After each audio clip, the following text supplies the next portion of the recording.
Երբ 1999 թվականի դեկտեմբերի 20-ին Հայաստանի Հանրապետության ազգային ժողովի նախագահի աթոռին նստեց Գալուստ Սահակյանը, քաղաքական դիտորդները չէին կարողանում հասկանալ մեկ պարզ բան.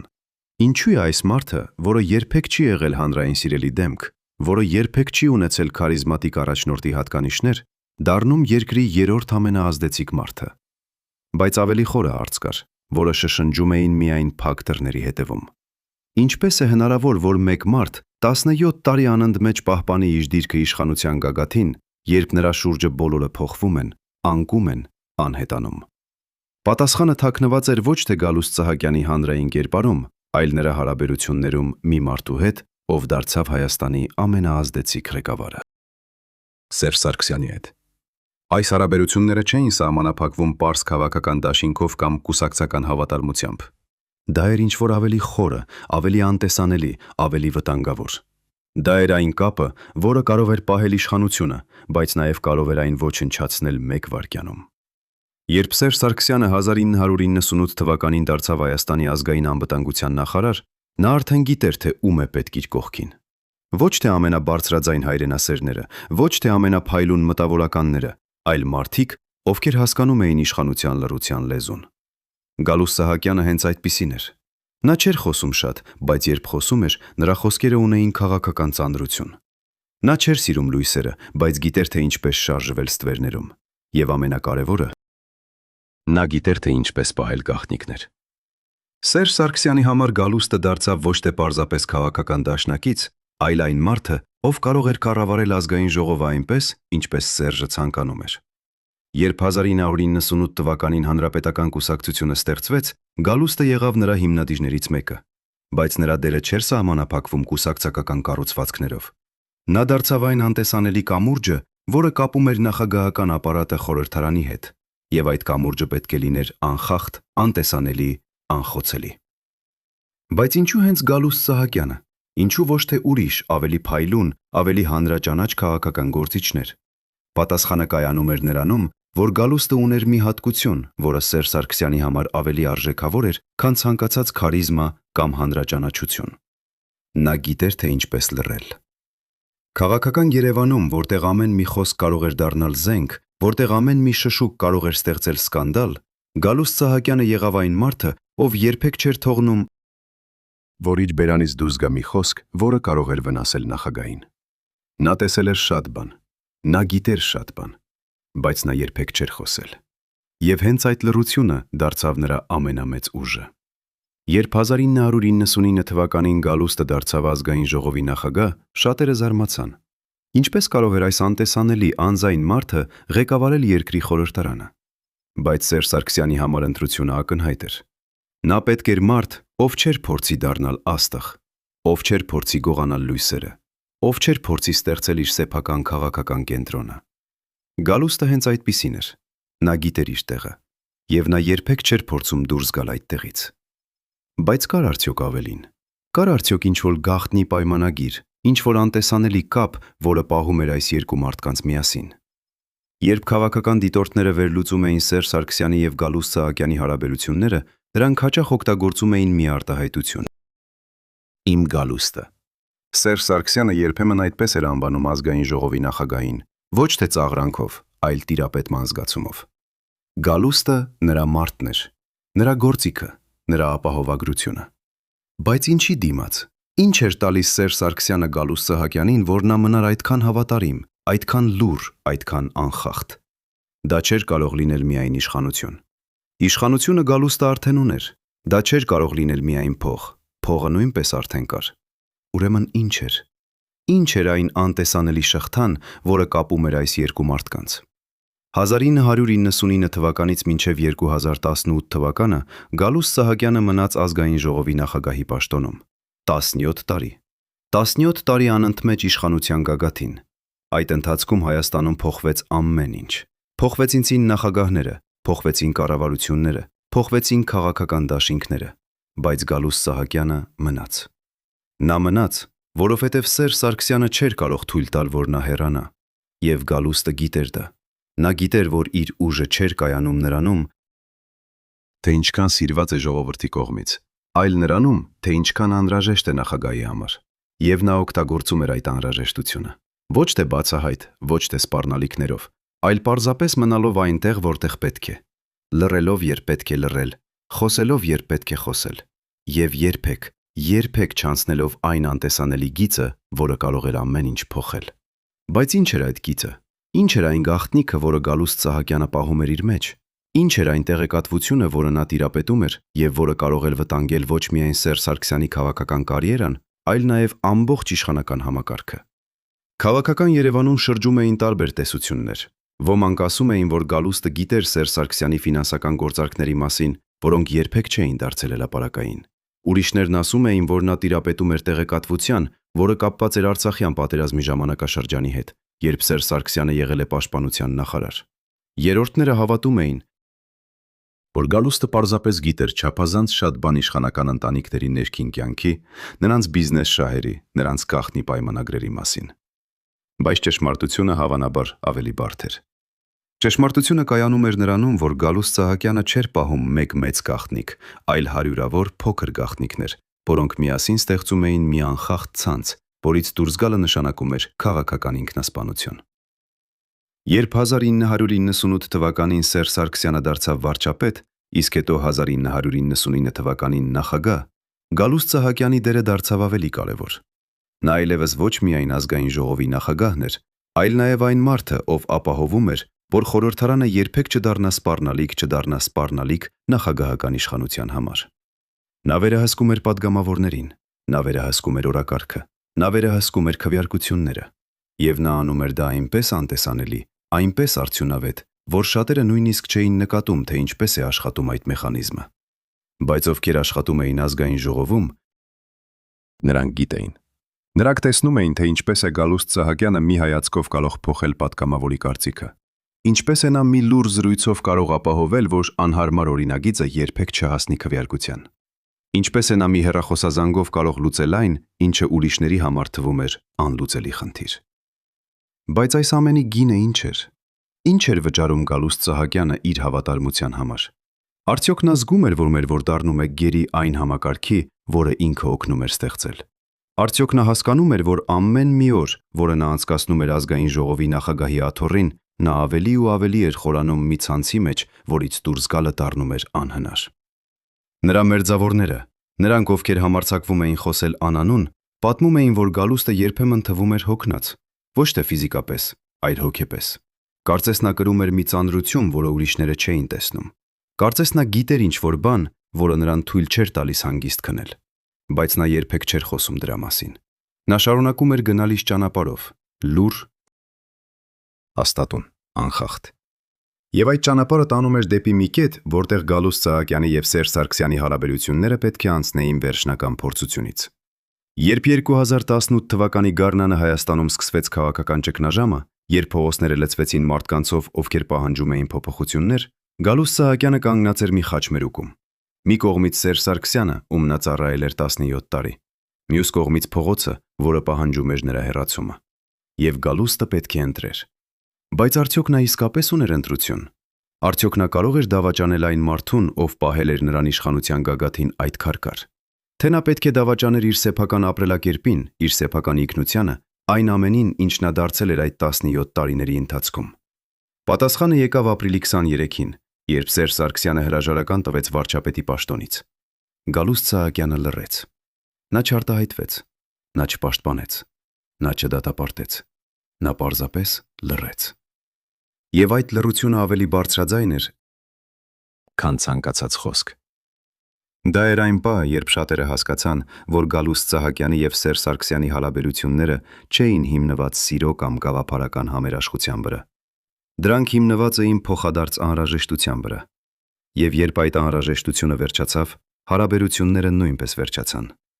Գալուստը այլևս չէր պետք Սերժին, եւ Սերժը այլևս չէր կարող պաշտպանել Գալուստին։ Նրանք դարձան երկու մարդիկ, ովքեր մի ժամանակ կիսել էին իշխանությունը, բայց այժմ կիսում էին միայն լռությունը։ Բայց արդյոք դա էր վերջը։ Արդյոք Գալուստ Սահակյանը իսկապես ազատվեց այն ցանցից, որի մեջ ապրել էր 17 տարի։ Թե նա պարզապես անցավ մի այլ փուլ, որտեղ նա պետք է ապրեր իր անցյալի հետ, իր գաղտնիքների հետ, իր լռության հետ։ Երբ նա հեռացավ ազգային ժողովի նախագահի պաշտոնից, շատերը մտածեցին, որ նրա քաղաքական կարիերան ավարտվեց։ Բայց նրանք, ովքեր ճանաչում էին Գալուստ Սահակյանին, գիտեին, որ նրա ազդեցությունը չէր սահմանափակվում պաշտոններով։ Նա մնում էր այն մարդը, ով գիտեր չափազանց շատ բան։ Եվ այդ գիտելիքը, այդ գաղտնիքները,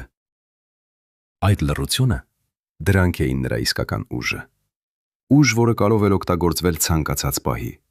Ուժ, որը կարող էր փոխել քաղաքական խաղի կանոնները։ Ուժ, որը կարող էր վերադարձնել նրան իշխանության գագաթ։ Կամ ուժ, որը կարող էր նրան ոչնչացնել։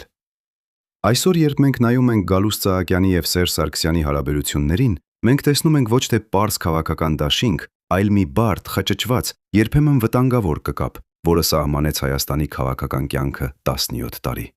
Մենք տեսնում ենք երկու մարդկանց, ովքեր օգտագործեցին միմյանց իշխանության համար, փողի համար, ազդեցության համար։ Բայց մենք նաև տեսնում ենք ինչ-որ ավելին։ Մենք տեսնում ենք, թե ինչպես է իշխանությունը փոխում մարդկանց։ Ինչպես է այն ստեղծում կապեր, որոնք անհնար է կտրել։ Ինչպես է այն ստեղծում գաղտնիքներ, որոնք անհնար է բացահայտել։ Եվ ինչպես է այն ստեղծում լռություն, որը ավելի բարձրաձայն է, քան ցանկացած խոսք։ Գալուստ Սահակյանը եղավ Սերժ Սարգսյանի գաղտնի զենքը։ Բայց արդյոք Սերժ Սարգսյանը նույնպես եղավ Գալուստ Սահակյանի գաղտնի զենքը։ Արդյոք նրանք երկուսն էլ գերի էին այն համակարգի, որը ստեղծել էին։ Եվ արդյոք այդ համակարգը դեռ շարունակում է գործել նույնիսկ այսօր, երբ երկուսն էլ այլևս չեն գտնվում իշխանության գագաթին։ Երբ մարդիկ խոսում են քաղաքական հավատարմության մասին, նրանք հաճախ պատկերացնում են իդեալիստական պատկեր։ Երկու մարդիկ, ովքեր կիսում են ընդհանուր տեսլական, ընդհանուր արժեքներ, ընդհանուր նպատակներ։ Բայց Գալուստ Սահակյանի և Սերժ Սարգսյանի հավատարմությունը այդպիսին չէր։ Դա էր գործարքային հավատարմություն։ Հավատարմություն, որը հիմնված էր փոխադարձ շահերի, փոխադարձ կախվածության, փոխադարձ վախի վրա։ Սերժ Սարգսյանը պետք էր Գալուստ Սահակյանը, որովհետև նա կարող էր վերահսկել ազգային ժողովը։ Գալուստ Սահակյանը պետք էր Սերժ Սարգսյանը, որովհետև նա կարող էր պաշտպանել իրեն քաղաքական հարձակումներից։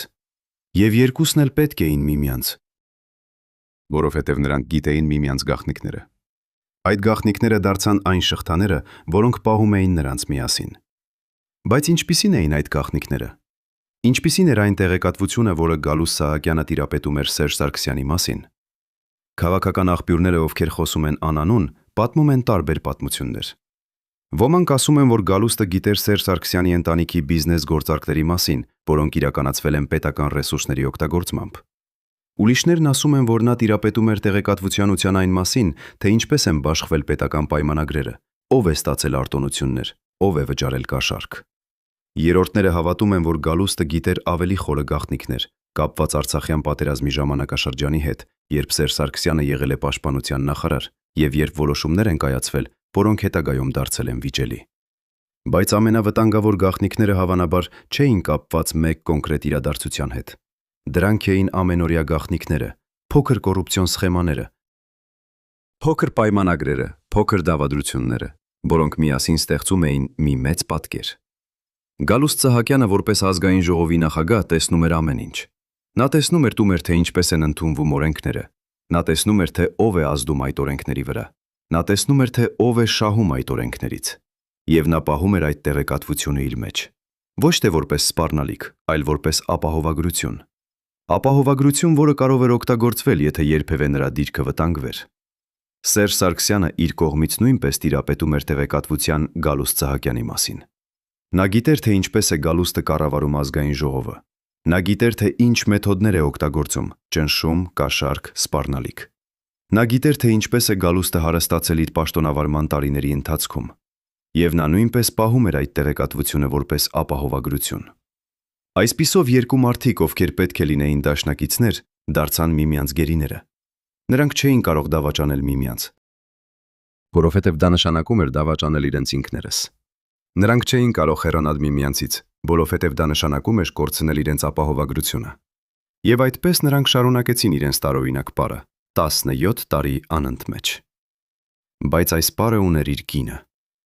Գալուստ Սահակյանը, ով մի ժամանակ եղել է պարզ քաղաքական գործիչ, դարձավ համակարգի գերի։ Նա այլևս չէր կարող ընդունել անկախ որոշումներ։ Նա այլևս չէր կարող արտահայտել իր իսկական կարծիքը։ Նա պետք է միշտ հաշվի առներ, թե ինչպես կազդի իր ամեն մի քայլը Սերժ Սարգսյանի վրա։ Եվ Սերժ Սարգսյանը նույնպես դարձավ կախված Գալուստից։ Նա գիտեր, որ եթե Գալուստը որոշի խոսել, եթե նա որոշի բացահայտել այն, ինչ գիտի, դա կարող է ոչնչացնել նրա քաղաքական կարիերան։ Այսպիսով երկուսն էլ ապրում էին մշտական գարվածության մեջ, գիտենալով, որ նրանց հարաբերությունները հիմնված են փոխադարձ վախի և փոխադարձ կախվածության վրա։ Երբ 2006 թվականի մարտի 1-ին Սերժ Սարգսյանը պաշտոնապես դարձավ Հայաստանի վարչապետ, քաղաքական Երևանը սկսեց խոսել մի նոր իրականության մասին։ Իշխանությունը, որը մինչ այդ կենտրոնացած էր նախագահ Ռոբերտ Քոչարյանի ձեռքում, այժմ սկսում էր տեղափոխվել դեպի նոր կենտրոն։ Բայց շատ քչերը նկատեցին, որ այդ տեղափոխումը ուղեկցվում էր մեկ այլ, ավելի անտեսանելի գործընթացով։ Գալուստ Սահակյանը, ով արդեն 6 տարի էր ազգային ժողովի նախագահի աթոռին, սկսեց փոխվել։ Ոչ թե արտաքինորեն, ոչ թե իր հանրային վարքագծով, այլ ներքուստ։ Նրա մերձավորները նկատում էին, որ նա դարձել է ավելի զգույշ, ավելի հաշվարկված, ավելի փակ։ Կարծես նա հասկանում էր, որ նոր իշխանական կարգում նրա դերը պետք է լինի ոչ թե տեսանելի, այլ անտեսանելի։ Ոչ թե բարձրաձայն, այլ լուր, ոչ թե անկախ, այլ ամբողջովին կախված։ Եվ նա սկսեց պատրաստվել այդ նոր դերին այնպես, ինչպես զինվոր է պատրաստվում մարտի, գիտենալով, որ սխալի իրավունք չկա։ Բայց ինչու էր Գալուստ Սահակյանը համաձայնվում այս փոփոխության հետ։ Ինչու էր նա ընդունում, որ իր դերը պետք է սահմանափակվի միայն Սերժ Սարգսյանի կամքի կատարմամբ։ Պատասխանը կայանում էր նրանում, որ Գալուստը տեսնում էր ինչ-որ բան, ինչը ուրիշները չէին տեսնում։ Նա տեսնում էր, որ Սերժ Սարգսյանը ոչ թե պարզապես հերթական վարչապետն է, այլ մարդ, ով պատրաստվում է դառնալ Հայաստանի ամենաազդեցիկ ղեկավարը։ Եվ Գալուստը ցանկանում էր լինել այդ ճանապարհի մի մասը։ Ոչ թե որպես գործընկեր, այլ որպես գործիք։ Գործիք, որը անփոխարինելի է, որը չի կարող փոխարինվել, որը միշտ պետք է լինի ճիշտ այնտեղ, որտեղ պետք է։ Եվ նա սկսեց կառուցել այդ անփոխարինելիությունը ամեն մի օր, ամեն մի ժամ, ամեն մի որոշմամբ։ 2006 թվականի ամռանը ազգային ժողովում սկսեցին տեղի ունենալ տարօրինակ բաներ։ Օրինագծեր, որոնք մինչ այդ կարող էին քննարկվել շաբաթներ շարունակ, այժմ ընդունվում էին մի քանի ժամում։ Պատգամավորներ, ովքեր մինչ այդ համարձակվում էին քննադատել կառավարության որոշումները, այժմ լռում էին։ Քվեարկություններ, որոնց արդյունքը մինչ այդ կարող էր լինել անկանխատեսելի, այժմ դառնում էին նախապես որոշված։ Եվ այս ամենի կենտրոնում կանգնած էր Գալուստ Սահակյանը։ Նա չէր բարձրաձայնում, նա չէր սպառնում, նա պարզապես խոսում էր մարդկանց հետ։ Մի խոսք այստեղ, մի հայացք այնտեղ, մի լուր հանդիպում ուշ երեկոյան։ Եվ մարդիկ հասկանում էին։ Նրանք հասկանում էին, որ ազգային ժողովը այլևս ոչ թե անկախ մարմին է, այլ Սերժ Սարգսյանի կամքի ընդարձակումը։ Եվ Գալուստ Սահակյանը այդ ընդարձակման ղեկավարն էր։ Բայց ինչպես էր նա անում դա։ Ինչպիսի մեթոդներ էր օգտագործում, որպեսզի ապահովի, որ ազգային ժողովը երբեք չդառնա սպառնալիք նոր իշխանության համար։ Նախկին պատգամավորները, ովքեր այժմ համաձայնվում են խոսել անանուն, պատմում են մի պատկեր, որը միաժամանակ տպավորիչ և սարսափելի է։ Գալուստ Սահակյանը ըստ նրանց ստեղծել էր մի համակարգ, որտեղ ամեն մի պատգամավոր գիտեր, որ իր քաղաքական ապագան կախված է ոչ թե իր ընտրողներից, այլ ազգային ժողովի նախագահից։ Նա վերահսկում էր, թե ով կստանա խոսելու հնարավորություն նիստերիզի ժամանակ։ Նա որոշում էր, թե որ օրինագիծը կհասնի քվեարկության և որը կմնա հանձնաժողովներում։ Նա ազդում էր նրա վրա, թե ով կստանա կուսակցական ցուցակում լավ տեղ հաջորդ ընտրություններում։ Եվ նա անում էր այս ամենը այնպես նուրբ, այնպես անտեսանելի, որ շատերը նույնիսկ չէին հասկանում, թե ինչպես է աշխատում այդ համակարգը։ Մի նախկին պատգամավոր, ով աշխատել է ազգային ժողովում 2006-ից 2010 թվականներին, պատմում է մի դրվագ, որը բացահայտում է Գալուստ Սահակյանի մեթոդները։ Մի անգամ ես պատրաստվում էի ելույթ ունենալ մի օրինագծի մասին, որը իմ կարծիքով վնասում էր փոքր բիզնեսին։ Ես գրել էի իմ ելույթը, պատրաստել փաստարկներ, նույնիսկ հավաքել էի վիճակագրություն։ Բայց մի օր առավոտյան, երբ ես մտա ազգային ժողով, Գալուստ Սահակյանի օգնականը մոտեցավ ինձ և ասաց, որ նախագահը ցանկանում է տեսնել ինձ։ Ես գնացի նրա գրասենյակ։ Նա նստած էր իր սեղանի հետևում, կարդում էր մի փաստաթուղթ։ Նա նույնիսկ չնայեց ինձ, երբ ես մտա։ Նա պարզապես ասաց. «Լսել եմ, որ դուք ցանկանում եք խոսել այսօրվա օրինագծի մասին»։ Ես ասացի. «Այո, ես ունեմ մի քանի մտահոգություններ»։ Նա դեռ չէր նայում ինձ։ Նա շարունակեց կարդալ իր փաստաթուղթը և ասաց. «Գիտեք, երբեմն ավելի լավ է լռել, քան խոսել։ Երբեմն լռությունը ավելի արժեքավոր է, քան ամենաբարձրաձայն ելույթը»։ Ես փորձեցի բացատրել, որ ես պարզապես ցանկանում եմ ներկայացնել իմ ընտրողների կարծիքը։ Նա վերջապես նայեց ինձ։ Եվ այդ հայացքում ես տեսա ամեն ինչ։ Ես տեսա, որ եթե ես խոսեմ, ես կորցնելու եմ ամեն ինչ։ Ես չխոսեցի այդ օրը, եւ ես երբեք չխոսեցի նորից։ Այս պատմությունը ցույց է տալիս, թե ինչպես էր Գալուստ Սահակյանը վերահսկում ազգային ժողովը։ Ոչ թե բացահայտ սպառնալիքներով, ոչ թե բռնությամբ, այլ հոգեբանական ճնշմամբ։ Նա ստեղծել էր մթնոլորտ, որտեղ մարդիկ վախենում էին խոսել, վախենում էին հարցնել, վախենում էին քննադատել։ Եվ այդ վախը դառնում էր ավելի ուժեղ, քան ցանկացած օրենք, ցանկացած կանոն։ Բայց Գալուստը չէր անում դա իր անձնական հաճույքի համար։ Նա անում էր դա, որովհետև գիտեր, որ Սերժ Սարգսյանը պետք է ունենա լիակատար վերահսկողություն ազգային ժողովի վրա։ Եվ նա, Գալուստ Սահակյանը, պետք է լինի այդ վերահսկողության գործիքը։ Դա էր նրա դերը, դա էր նրա նպատակը։ Եվ նա կատարում էր այդ դերը անթերի ճշգրտությամբ։ Բայց արդյոք Գալուստ Սահակյանը հասկանում էր, թե ինչ էր անում։ Արդյոք նա գիտակցում էր, որ իր գործողություններով նա ոչնչացնում է ազգային ժողովի անկախությունը, վերածում այն պարզ կաուչուկային դրոշմի։ Նրա մերձավորները ասում են, որ Գալուստը երբեք չխոսեց այդ մասին։ Նա երբեք չարտահայտեց կասկած, երբեք չցույց տվեց զղջում։ Նա պարզապես շարունակեց անել իր աշխատանքը, օր-օրի, շաբաթ-շաբաթի, տարի-տարուց։ Բայց մի նախկին օգնական, ով աշխատել է նրա հետ 2007-ից 2010 թվականներին, պատմում է, որ երբեմն ուշ երեկոյան, երբ գրասենյակը դատարկ էր, Գալուստը նստում էր իր սեղանի հետևում եւ նայում էր պատուհանից դեպի Երևանի լույսերը։ Նա երբեք չխոսում էր այդ պահերին։ Նա պարզապես նստում էր եւ նայում էր։ Եվ ես տեսնում էի նրա դեմքին մի արտահայտություն, որը չէի կարող հասկանալ։ Դա չէր հպարտություն, դա չէր գոհունակություն, կություն, դա էր ինչ-որ այլ բան։ Կարծես նա տեսնում էր ինչ-որ բան, որը ես չէի տեսնում։ Կարծես նա գիտեր ինչ-որ բան, որը ես չէի գիտի, եւ այդ գիտելիքը նրան ծանրացնում էր։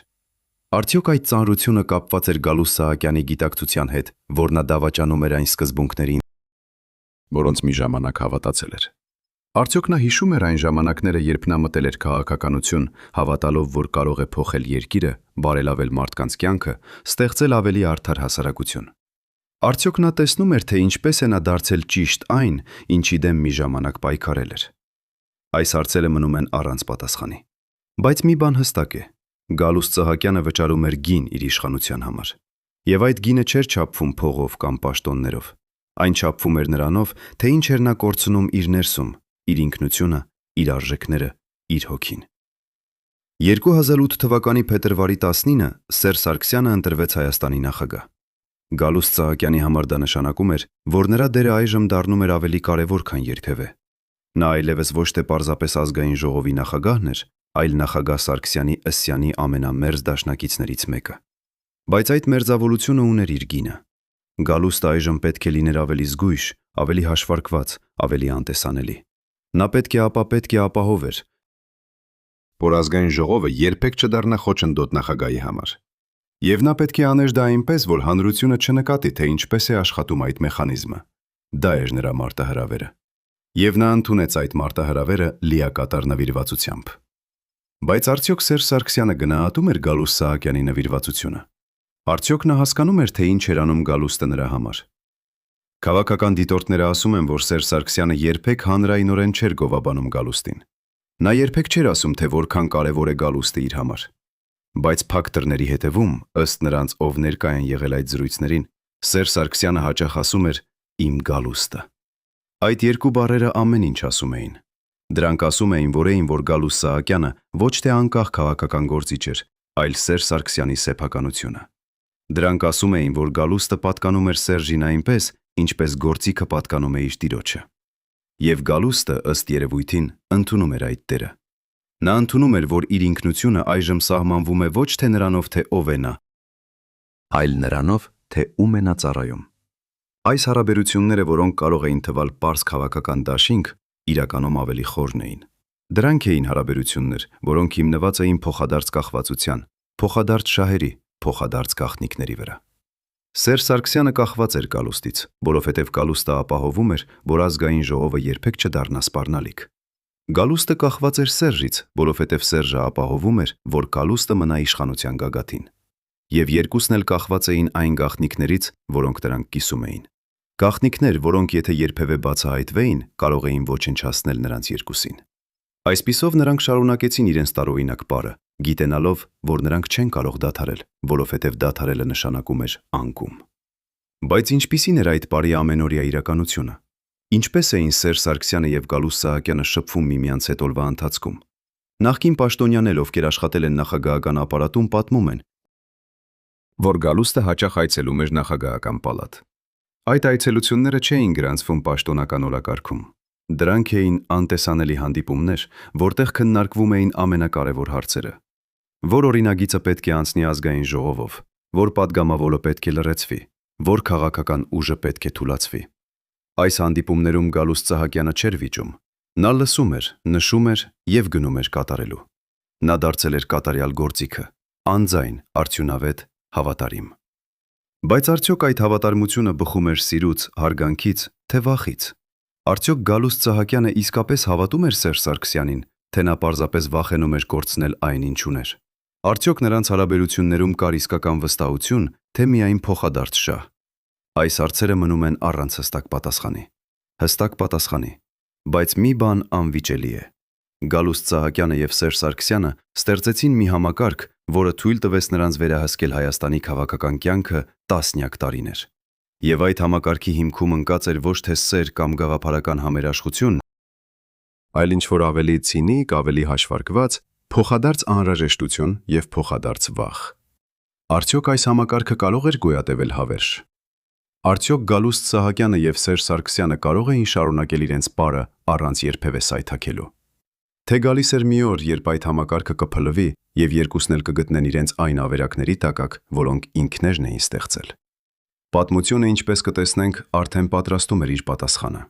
2010 թվականի մայիսի 28-ին Երևանի կենտրոնում տեղի ունեցավ մի իրադարձություն, որը շատերը մոռացել են, բայց որը բացահայտում է Գալուստ Սահակյանի եւ Սերժ Սարգսյանի հարաբերությունների ամենախորը էությունը։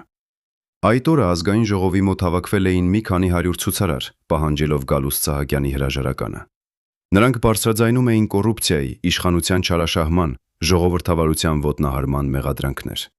Բայց ամենահետաքրքիրը այն էր, որ ցուցարարների մեջ կային նաև հանրապետական կուսակցության անդամներ, մարդիկ, ովքեր տեսականորեն պետք է լինեին Գալուստի դաշնակիցները։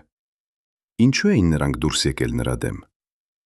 Ինչու էին նրանք համարձակվում բացահայտորեն քննադատել ազգային ժողովի նախագահին։ Պատասխանը պարզ էր։ Նրանք հավատում էին, որ Սերժ Սարգսյանը թույլ կտա Գալուստի անկումը։ Նրանք մտածում էին, որ նախագահը պատրաստ է զոհաբերել Գալուստին հանրային դժգոհությունը հանգստացնելու համար։ Բայց նրանք սխալվեցին։ Երբ ցուցարարները հավաքվեցին ազգային ժողովի մոտ, Գալուստ Սահակյանը գտնվում էր իր գրասենյակում։ Նա նստած էր իր սեղանի հետևում եւ նայում էր պատուհանից դեպի բազմությունը։ Նրա օգնականները նյարդայնանում էին, առաջարկում էին զանգահարել ոստիկանություն, ցրել ցուցարարներին, բայց Գալուստը լռում էր։ Նա պարզապես նայում էր եւ սպասում էր։ Նա սպասում էր, որ տեսնի, թե ինչ կանի Սերժ Սարգսյանը։ Արդյոք նախագահը կպաշտպանի իրեն, թե կթողնի, որ նա ինքը լուծի այդ խնդիրը։ Եվ պատասխանը եկավ մի ժամ անց։ Նախագահական ապարատից զանգահարեցին ազգային ժողով եւ հայտնեցին, որ Սերժ Սարգսյանը լիովին աջակցում է Գալուստ Սահակյանին եւ համարում է ցուցարարների պահանջները անհիմն։ Ավելին, նախագահը հանձնարարել էր ոստիկանությանը ապահովել ազգային ժողովի անվտանգությունը եւ կանխել ցանկացած սադրանք։ Երբ Գալուստ Սահակյանը լսեց այդ լուրը, նա առաջին անգամ այդ օրը ժպտաց։ Նա հասկացավ, որ Սերժ Սարգսյանը չի զոհաբերի իրեն։ Նա հասկացավ, որ իրենց կապը ավելի ուժեղ է, քան հանրային ճնշումը։ Եվ նա հասկացավ, որ այդ կապը հիմնված է ոչ թե սիրո, այլ փոխադարձ անհրաժեշտության վրա։ Բայց ինչու էր Սերժ Սարգսյանը պաշտպանում Գալուստ Սահակյանին այդ պահին։ Ինչու չէր նա օգտագործում այդ իրավիճակը ազատվելու Գալուստից, ով արդեն դարձել էր հանրային դժգոհության խորհրդանիշ։ Պատասխանը կայանում էր նրանում, որ Սերժ Սարգսյանը գիտեր, Գալուստ Սահակյանը անփոխարինելի է։ Նա գիտեր, որ Գալուստը միակ մարդն է, ով կարող է վերահսկել ազգային ժողովը այնպես, ինչպես Սերժը ցանկանում է։ Նա գիտեր, որ եթե Գալուստը հեռանա, ազգային ժողովը կարող է դառնալ անկանխատեսելի, անվերահսկելի, վտանգավոր։ Եվ Սերժ Սարգսյանը չէր կարող թույլ տալ դա։ Նա պետք է ունենար լիակատար վերահսկողություն բոլոր իշխանական ճյուղերի վրա։ Եվ Գալուստ Սահակյանը այդ վերահսկողության երաշխիքն էր։ Այսպիսով Սերժը ընտրեց պաշտպանել Գալուստին, չնայած հանրային դժգոհությանը, չնայած քննադատությանը, չնայած սկանդալներին։ Եվ այդ ընտրությունը ցույց տվեց, թե որքան կարևոր էր Գալուստը Սերժի համար։ Բայց այդ պաշտպանությունը ուներ իր կինը։ Գալուստ Սահակյանը հասկացավ, որ այժմ նա ավելի քան երբևէ պարտավոր է Սերժ Սարգսյանին։ Նա հասկացավ, որ նախագահը փրկել է իրեն քաղաքական մահից, եւ այժմ նա պետք է հատուցի այդ պարտքը։ Եվ նա սկսեց հատուցել այն ամեն մի օր, ամեն մի որոշմամբ, ամեն մի գործողությամբ։ Նա դարձավ ավելի հնազանդ, ավելի զգույշ, ավելի անտեսանելի։ Նա դադարեցրեց ցանկացած փորձ ունենալ սեփական կարծիք։ Նա դարձավ Սերժ Սարգսյանի կատարյալ արտացոլանքը ազգային ժողովում։ Եվ նա անում էր դա ոչ թե վախից, այլ պարտավորության զգացումից։ Պարտավորություն, որը դարձավ ավելի ծանր, քան ցանկացած շղթա։ 2011 թվականի աշնանը Հայաստանում սկսվեցին նոր քաղաքական խմորումներ։ Ընդդիմությունը ուժեղանում էր, հանրային դժգոհությունը աճում էր, իշխանությունը դառնում էր ավելի մեկուսացած։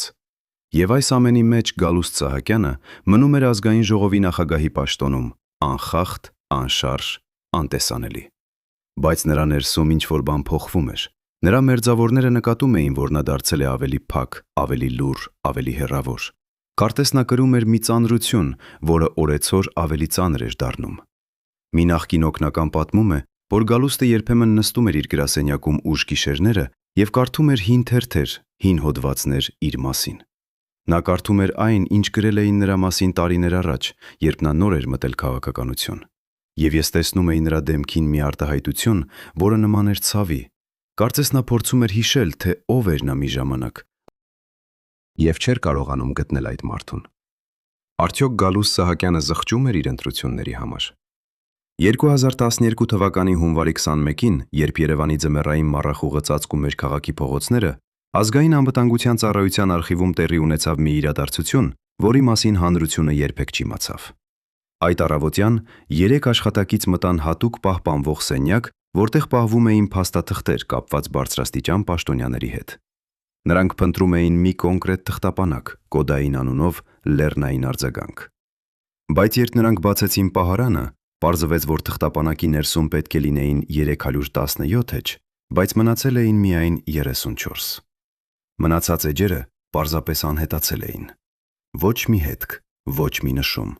ոչ մի բացատրություն։ Երբ նրանք զեկուցեցին այս մասին իրենց ղեկավարին, նա հանձնարարեց լռել եւ երբեք չհիշատակել այդ թղթապանակի անունը։ Բայց մի աշխատակից, ով այդ օրը ներկա էր, հիշում է մի մանրամասություն, որը երբեք չէր կարող մոռանալ։ Անհետացած էջերից մեկի վրա, որը պատահաբար մնացել էր թղթապանակի ներսում, գրված էր մի անուն՝ Գալուստ Սահակյան։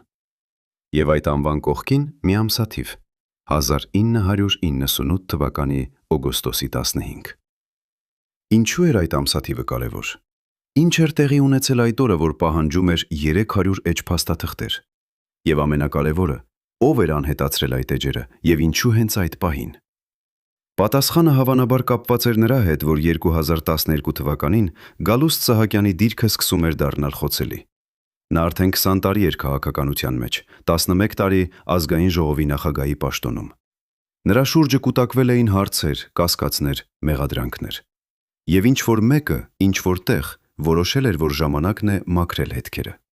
Բայց ով էր այդ մարդը։ Արդյոք ինքը։ Գալուստ Սահակյանը, ով փորձում էր ապահովել իր անցյալը, թե Սերժ Սարգսյանը, ով պաշտպանում էր իր ամենավստահելի դաշնակցին, թե ինչ-որ երրորդ ուժ, որը ցանկանում էր պահել այդ գաղտնիքները հավերժ թաղված։ Նախկին անվտանգության աշխատակիցը, ով այժմ ապրում է արտերկրում եւ համաձայնվել է խոսել անանուն, ասում է. երբ փաստաթղթեր են անհետանում այդպիսի արխիվներից, դա երբեք չի լինում պատահական։ Դա միշտ նշանակում է, որ ինչ-որ մեկը, ով ունի շատ մեծ իշխանություն, ցանկանում է, որ որոշակի տեղեկատվություն երբեք չտեսնի լույսը։ Եվ երբ այդ տեղեկատվությունը կապված է այնպիսի մարդու հետ, ինչպիսին Գալուստ Սահակյանն էր, դա նշանակում է, որ այդ գաղտնիքները կարող էին վտանգել ոչ միայն նրան, այլ ամբողջ իշխանական համակարգը։ Բայց ինչպիսին էին այդ գաղտնիքները։ Ինչ էր պարունակում Լեռնային արձագանք թղթապանակը, որ այն պետք է ոչնչացվեր։ Քաղաքական աղբյուրները, ովքեր ծանոթ են այդ ժամանակաշրջանի իրադարձություններին, խոսում են մի քանի տարբերակների մասին։ Ըստ մեկ տարբերակի, թղթապանակը պարունակում էր տեղեկատվություն Գալուստ Սահակյանի դերի մասին Արցախյան պատերազմի ժամանակ, երբ նա եղել է Հայաստանի պաշտպանության նախարարության բարձրաստիճան պաշտոնյա։ Ըստ մեկ այլ տարբերակի, այնտեղ գրանցված էին նրա ֆինանսական գործարքները, որոնք իրականացվել էին պետական ռեսուրսների օգտագործմամբ։ Երրորդ տարբերակը, որը ամենավտանգավորն է, ասում է, որ թղթապանակը պարունակում էր ապացույցներ այն մասին, թե ինչպես էր Գալուստ Սահակյանը կապված մի խմբի հետ, որը վերահսկում էր Հայաստանի էներգետիկ ոլորտը եւ ունեցել է ուղղակի կապեր ռուսական հատուկ ծառայությունների հետ։ Եթե այս վերջին տարբերակը ճիշտ է, ապա անհետացած էջերը պարունակում էին ոչ միայն Գալուստի, այլ նաև Սերժ Սարգսյանի անունը։ Եվ դա բացատրում է, թե ինչու այդ փաստաթղթերը պետք է անհետանային։ 2012 թվականի գարնանը Գալուստ Սահակյանի արտաքինը սկսեց փոխվել։ Նրա մերձավորները նկատեցին, որ նա նիհարել է, նրա դեմքը գունատվել է, նրա քայլերը դարձել են ավելի դանդաղ։ Մի նախկին падգամավոր, ով հաճախ տեսնում էր Գալուստին ազգային ժողովի միջանցքներում, պատմում է. նա միշտ եղել է ուժեղ, վստահ մարդ, բայց այդ գարնանը ես նկատեցի, որ նա սկսել է խուսափել մարդկանցից։ Նա քայլում էր միջանցքներով այնպես, կարծես փորձում էր չնկատվել, եւ երբ ես մի անգամ բարևեցի նրան, նա նայեց ինձ այնպիսի հայացքով, կարծես չես ճանաչում։ Կարծես նա գտնվում էր մի այլ աշխարհում, որտեղ մենք, մնացածս, չէինք գոյություն ունենում։ Արդյոք Գալուստ Սահակյանը հիվանդ էր։ Արդյոք նրա ֆիզիկական վիճակը սկսում էր արտացոլել այն հոգեբանական ծանրությունը, որը նա կրում էր տարիներ շարունակ։ Նրա անձնական բժիշկը, ով ծառայել է նրան 2010-ից 2015 թվականներին, պատմում է, որ Գալուստը տառապում էր քրոնիկ անքնությամբ։ Նա ասում էր, որ չի կարող քնել, որովհետև երբ փակում է աչքերը, տեսնում է դեմքեր։ Դեմքեր մարդկանց, ում նա դավաճանել է, ում նա վնասել է, ում նա ոչնչացրել է իր քաղաքական կարիերայի ընթացքում։ Նա ասում էր, որ այդ դեմքերը հետապնդում են իրեն, եւ նա չի կարող ազատվել նրանցից։ Բայց ամենավտանգավոր ախտանիշը չէր անքնությունը։ Դա էր այն, որ Գալուստ Սահակյանը սկսել էր կորցնել վստահությունը իր ամենամերձավոր մարդկանց նկատմամբ։ Նա սկսել էր կասկածել բոլորին, իր օգնականներին, իր պաշտպաններին, նույնիսկ իր ընտանիքի անդամներին։ Մի նախկին օգնական պատմում է. նա սկսեց ստուգել մեր հեռախոսազանգերը, մեր էլեկտրոնային նամակները, մեր հանդիպումները։ Նա ցանկանում էր իմանալ, թե ում հետ ենք մենք խոսում, ինչի մասին ենք խոսում, ինչ ենք մտածում նրա մասին։ Դա դարձավ ամբողջական պարանոյա։ Եվ ամենավատը այն էր, որ նա չէր վստահում նույնիսկ Սերժ Սարգսյանին։ Մի անգամ նա ասաց ինձ. եթե նրանք որոշեն զոհաբերել ինձ, Սերժը կլինի առաջինը, ով կնետի ինձ գայլերին։ Այդ խոսքերը ցույց էին տալիս, որ Գալուստ Սահակյանը հասկանում էր իր իրական դիրքը։ Նա հասկանում էր, որ իր հավատարմությունը, իր նվիրվածությունը, իր լռությունը, դրանք բոլորը արժեք ունեին միայն այնքան ժամանակ, քանի դեռ նա օգտակար էր Սերժ Սարգսյանի համար։ Բայց եթե երբևէ գար պահ, երբ նա դառնար ավելի վտանգավոր, քան օգտակար, Սերժը չէր տատանվի զոհաբերել նրան։ 2013 թվականի փետրվարի 18-ին Հայաստանում տեղի ունեցան նախագահական ընտրություններ։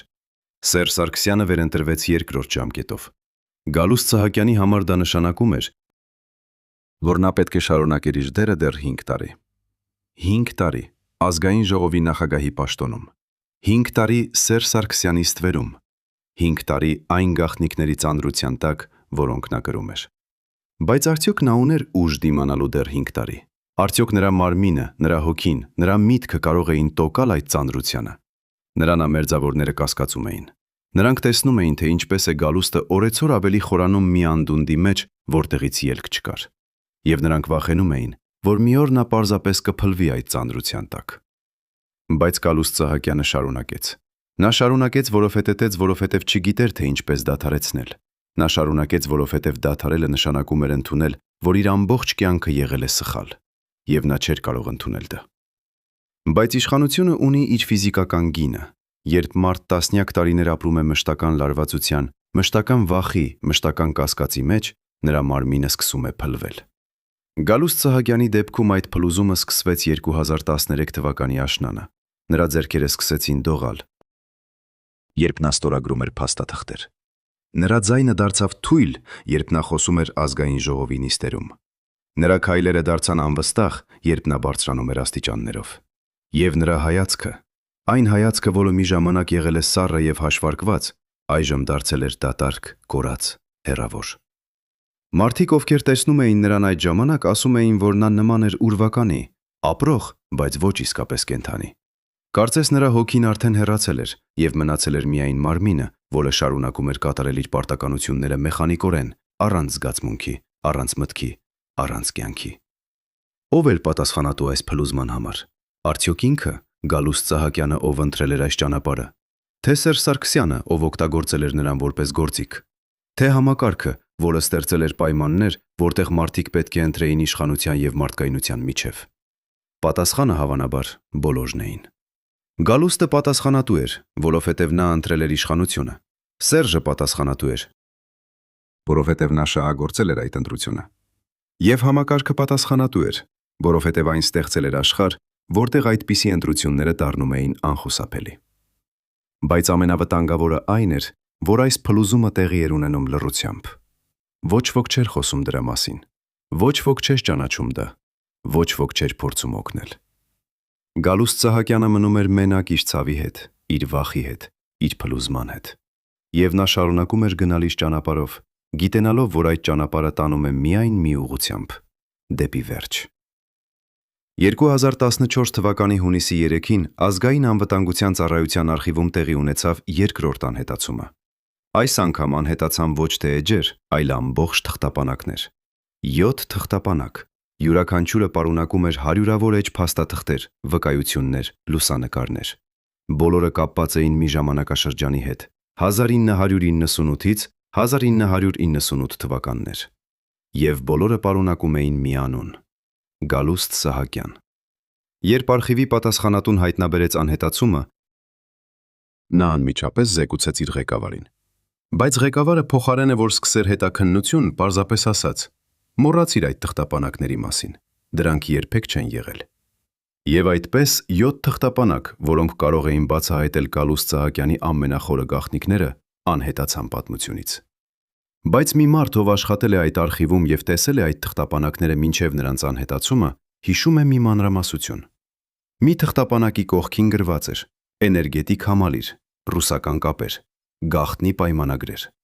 Եվ այդ թղթապանակի ներսում, ըստ այդ մարդու, կային փաստաթղթեր, որոնք ապացուցում էին, որ Գալուստ Սահակյանը եղել է մի խմբի անդամ, որը վերահսկում էր Հայաստանի էներգետիկ ոլորտը եւ ուներ ուղղակի կապեր ռուսական հատուկ ծառայությունների հետ։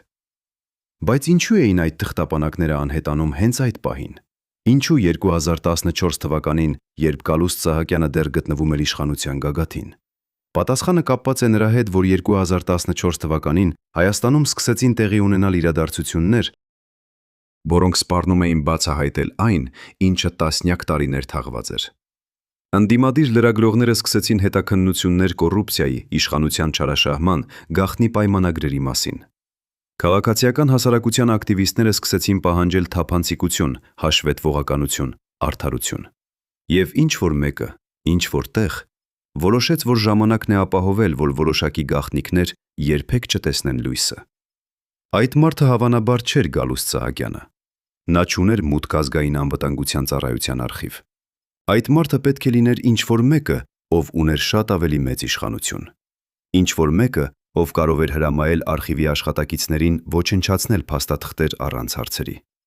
Ինչ-որ մեկը, ով ուներ շահ պաշտպանել ոչ միայն Գալուստ Սահակյանին, այլ նաև ինքն իրեն։ 2014 թվականի աշնանը Գալուստ Սահակյանի առողջական վիճակը կտրուկ վատացավ։ Նա սկսեց բաց թողնել ազգային ժողովի նիստերը, մի բան, որը նա երբեք չէր արել նախկինում։ Նրա օգնականները բացատրում էին, որ նա հիվանդ է, որ նա բուժում է ստանում, որ նա շուտով կվերադառնա։ Բայց նրանք, ովքեր տեսնում էին նրան այդ ժամանակ, ասում էին, որ նրա հիվանդությունը ավելին էր, քան պարզ ֆիզիկական խնդիր։ Դա էր հոգեկան փլուզում։ Մի նախկին падգամավոր պատմում է. «Ես տեսա նրան մի անգամ այդ աշնանը։ Նա նստած էր իր մեքենայում ազգային ժողովի կողքին։ Նա չէր դուրս գալիս։ Նա պարզապես նստած էր եւ նայում էր դեպի շենքը։ Ես մոտեցա եւ թակեցի պատուհանին։ Նա դարձավ եւ նայեց ինձ։ Եվ այդ հայացքում ես տեսա ինչ-որ բան, որը երբեք չէի տեսել նրա մեջ։ Ես տեսա վախ։ Ոչ թե վախ ինչ-որ մեկից, այլ վախ ինքն իրենից։ Վախ այն մարդուց, ով նա դարձել էր։ Բայց ամենավտանգավոր ախտանիշը չէր վախը։ Դա էր այն, որ Գալուստ Սահակյանը սկսել էր խոսել։ Ոչ թե հանրայնորեն, ոչ թե լրագրողների հետ, այլ իր ամենամերձավոր մարդկանց հետ։ Նա սկսել էր պատմել պատմություններ իր անցյալից, իր գործարքներից, իր գաղտնիքներից։ Մի նախկին օգնական հիշում է. մի երեկո նա կանչեց ինձ իր տուն։ Նա նստած էր իր ուսումնասենյակում, ձեռքին բաժակ կոնյակ։ Նա սկսեց պատմել ինձ 1998 թվականի մասին, երբ նա եղել է Պաշտպանության նախարարության բարձրաստիճան պաշտոնյա։ Նա պատմեց, թե ինչպես են նրանք մի փոքր խումբ մարդիկ որոշել, թե ով կստանա էներգետիկ ոլորտի վերահսկողությունը։ Նա պատմեց, թե ինչպես են նրանք կնքել գաղտնի պայմանագրեր ռուսական ընկերությունների հետ։ Նա պատմեց, թե ինչպես են նրանք բաժանել միլիոնները, եւ նա ասաց. «Մենք մտածեցինք, որ ազատագրում ենք երկիրը, բայց իրականում մենք ստեղծեցինք մի նոր բանդ, ավելի անտեսանելի, ավելի վտանգավոր»։ Ես հարցրի նրան. «Ինչու եք պատմում ինձ այս ամենը»։ Նա նայեց ինձ եւ ասաց. «Որովհետեւ ես ուզում եմ, որ ինչ-որ մեկը իմանա ճշմարտությունը, նախքան ես անհետանամ»։ Այդ խոսքերը սարսափեցրին օգնական ինկանին։ Նա հասկացավ, որ Գալուստ Սահակյանը պատրաստվում է ինչ-որ բանի, բայց ինչին։ Արդյոք նա պատրաստվում էր բացահայտել ամեն ինչ, թե նա պարզապես ցանկանում էր ազատվել այն ծանրությունից, որը կրել էր տասնյակ տարիներ։ Օգնականը փորձեց զրուցել Գալուստի ընտանիքի անդամների հետ, բայց նրանք ասացին, որ Գալուստը վերջին ամիսներին դարձել է ամբողջովին փակ, որ նա չի խոսում նրանց հետ, որ նա ապրում է իր սեփական աշխարհում։ Օգնականը փորձեց զրուցել Սերժ Սարգսյանի ապարատի հետ, բայց այնտեղից նրան ասացին, որ Գալուստ Սահակյանի անձնական խնդիրները նրա սեփական գործն են։ Եվ այսպես Գալուստը մնաց մենակ իր խոսքերի հետ, իր գաղտնիքների հետ, իր վախի հետ։ Եվ ոչ ոք չգիտեր, թե ինչ կլինի հաջորդը։ 2015 թվականի հունվարի 12-ին Գալուստ Սահակյանը վերադարձավ Ազգային ժողով։ Նա բացակայել էր 3 ամիս։ Երբ նա մտավ նիստերի դահլիճ, բոլորը լռեցին։ Նրանք տեսան մի մարդու, ով արմատապես փոխվել էր։ Նրա դեմքը նիհարել էր, նրա մազերը ամբողջովին ճերմակել էին, նրա ուսերը կորացել էին։ Բայց ամենասարսափելին նրա հայացքն էր։ Այն այլևս չէր սառը եւ հաշվարկված։ Այն դարձել էր դատարկ, կորած, հեռավոր։ Կարծես Գալուստ Սահակյանը, որին բոլորը ճանաչում էին, այլևս չկար, եւ նրա տեղը մնացել էր միայն մի ուրվական։ Նա նստեց իր աթոռին եւ սկսեց վարել նիստը, բայց նրա ձայնը դողում էր, նրա ձեռքերը դողում էին, նրա ամբողջ մարմինը դողում էր։ Եվ երբ նիստը ավարտվեց, նա արագ հեռացավ, առանց խոսելու ոչ ոքի հետ, առանց նայելու ոչ ոքի վրա։ Բայց ամենակարևոր փոփոխությունը չէր նրա արտաքինը, դա էր նրա վարքագիծը։ Գալուստ Սահակյանը, ով մի ժամանակ եղել է Սերժ Սարգսյանի ամենահավատարիմ դաշնակիցը, այժմ սկսեց հեռանալ նրանից։ Նա դադարեցրեց այցելել նախագահական պալատ։ Նա դադարեցրեց պատասխանել Սերժի հեռախոսազանգերին։ Նա դադարեցրեց կատարել այն, ինչ Սերժը ցանկանում էր։ Եվ այս ամենը տեղի էր ունենում լուռ, անտեսանելի, բայց անխուսափելի։ Քաղաքական դիտորդները սկսեցին նկատել, որ Գալուստ Սահակյանի եւ Սերժ Սարգսյանի հարաբերություններում ինչ-որ բան փոխվել է։ Նրանք այլևս չէին տեսնվում միասին։ Նրանք այլևս չէին խոսում միմյանց մասին։ Կարծես նրանց միջև անցել էր մի անտեսանելի պատ, որը օրեցօր դառնում էր ավելի հաստ, ավելի բարձր, ավելի անանցանելի։ Ինչու էր Գալուստ Սահակյանը հեռանում Սերժ Սարգսյանից։ Արդյոք նա վերջապես որոշել էր ազատվել այն շղթաներից, որոնք պահել էին նրան տասնյակ տարիներ։ Թե նա պարզապես այլևս չուներ ուժ շարունակելու այդ խաղը։ Թե նա գենա գիտեր ինչ-որ բան, որը մենք չգիտենք։ Եվ որը ստիպեց նրան փոխել իր վարքագիծը։ 2015 թվականի մարտի 21-ին, երբ Երևանի գարնանային արևը դեռ չէր կարողանում տաքացնել ձմեռից սառած քաղաքը, Գալուստ Սահակյանի անձնական բժիշկը ստացավ մի հեռախոսազանգ, որը փոխեց ամեն ինչ։ Զանգահարողը ներկայացավ որպես ազգային անվտանգության ծառայության բարձրաստիճան պաշտոնյա եւ ասաց. «Մենք գիտենք, որ Գալուստ Սահակյանը խոսում է։ Մենք գիտենք, որ նա պատմում է պատմություններ իր անցյալի մասին։ Եվ մենք ուզում ենք, որ դուք հասկանաք, դա պետք է դադարի։ Հիմա»։ Բժիշկը փորձեց բացատրել, որ Գալուստը հիվանդ է, որ նա անցնում է հոգեկան ճգնաժամ, որ նրան պետք է օգնություն։ Բայց զանգահարողը ընդհատեց նրան. «Մեզ չի հետաքրքրում նրա հիվանդությունը։ Մեզ հետաքրքրում է միայն նրա լռությունը։ Եվ եթե նա չի կարող լռել, մենք կգտնենք եղանակներ, որպեսզի նա լռի»։ Այդ սպառնալիքը չէր թաքնված։ Այն էր բացահայտ, սառը, անխուսափելի։ Եվ բժիշկը հասկացավ, որ Գալուստ Սահակյանը այլևս ոչ թե պարզապես քաղաքական գործիչ էր, ով կորցրել էր իր ուժը։ Նա դարձել էր վտանգ այն համակարգի համար, որը ինքը օգնել էր ստեղծել։ Եվ այդ համակարգը պատրաստվում էր պաշտպանել ինքն իրեն, ցանկացած գնով։ Բայց ինչու հենց այդ պահին։ Ինչու 2015 թվականի մարտին, երբ Գալուստ Սահակյանը դեռ պաշտոնապես Ազգային ժողովի նախագահն էր։ Պատասխանը կայանում էր նրանում, որ այդ ամիսներին Հայաստանում սկսեցին տեղի ունենալ իրադարձություններ, որոնք սպառնում էին քայքայել ամբողջ իշխանական համակարգը։ Ռուսաստանի հետ կնքված էներգետիկ պայմանագրերը դարձան հանրային քննարկման առարկա։ Քաղաքացիական հասարակության ակտիվիստները սկսեցին պահանջել բացահայտել այն գաղտնի գործարքները, որոնք իրականացվել էին տասնյակ տարիներ առաջ։ Եվ Գալուստ Սահակյանի անունը սկսեց հնչել այդ քննարկումներում, ոչ թե որպես պատասխանատու, այլ որպես վկա։ Վկա, ով գիտեր ամեն ինչ։ Վկա, ով կարող էր բացահայտել ամեն ինչ։ Եվ վկա, ով ըստ երևույթին պատրաստվում էր խոսել։ Այդ պատրաստակամությունը դարձավ նրա մահավճիռը։ Մարտի 28-ին Գալուստ Սահակյանը չներկայացավ ազգային ժողովի նիստին։ Նրա օգնականները բացատրեցին, որ նա կրկին հիվանդացել է, որ նա հանգստանում է տանը։ Բայց երբ մի լրագրող փորձեց զանգահարել նրա տուն, պարզվեց, որ հեռախոսը անջատված է։ Երբ մեկ այլ լրագրող գնաց նրա բնակարան, պարզվեց, որ դուռը փակ է եւ ոչ ոք չի պատասխանում։ Կարծես Գալուստ Սահակյանը անհետացել էր։ Բայց նա չէր անհետացել, նա պարզապես թաքնվել էր։ Թաքնվել էր այն մարդկանցից, ովքեր ցանկանում էին, որ նա լռի։ Թաքնվել էր այն համակարգից, որը նա ինքը օգնել էր ստեղծել։ Եվ թաքնվել էր ինքն իրենից, այն մարդուց, ով նա դարձել էր։ Բայց որտեղ էր նա։ Որտեղ կարող էր թաքնվել մի մարդ, ով տասնյակ տարիներ եղել է հանրային դեմք։ Նախկին անվտանգության աշխատակիցը, ով այժմ համաձայնվում է խոսել անանուն, պատմում է. «Մենք գիտեինք, որ Գալուստ Սահակյանը գտնվում է Երևանից դուրս, մի փոքր գյուղում, որտեղ նրա ընտանիքն ուներ հին տուն։ Մենք գիտեինք, որ նա այնտեղ է։ Բայց մենք չէինք գնում։ Ոչ թե որովհետև չէինք կարող, այլ որովհետև մեզ ասել էին սպասել։ Սպասել, մինչև նա ինքը վերադառնա, կամ մինչև մենք ստանանք հրաման գործել։ Այդ սպասումը տևեց 3 շաբաթ։ 3 շաբաթ, որի ընթացքում Գալուստ Սահակյանը ապրում էր մի փոքր տանը, հեռու քաղաքից, հեռու իշխանությունից, հեռու այն աշխարհից, որը նա ճանաչում էր։ Եվ այդ 3 շաբաթվա ընթացքում նա, ըստ նրանց, ովքեր տեսել են նրան այդ ժամանակ, փորձում էր որոշել, արդյոք վերադառնալ, թե մնալ այնտեղ հավերժ։ Ապրիլի 12-ին Գալուստ Սահակյանը վերադարձավ Երևան։ Նա չզանգահարեց ոչ ոքի, նա չտևեկացրեց ոչ ոքի։ Նա պարզապես վերադարձավ իր բնակարան եւ փակվեց ներսում։ Բայց նրա վերադարձը չմնաց անտեսանելի։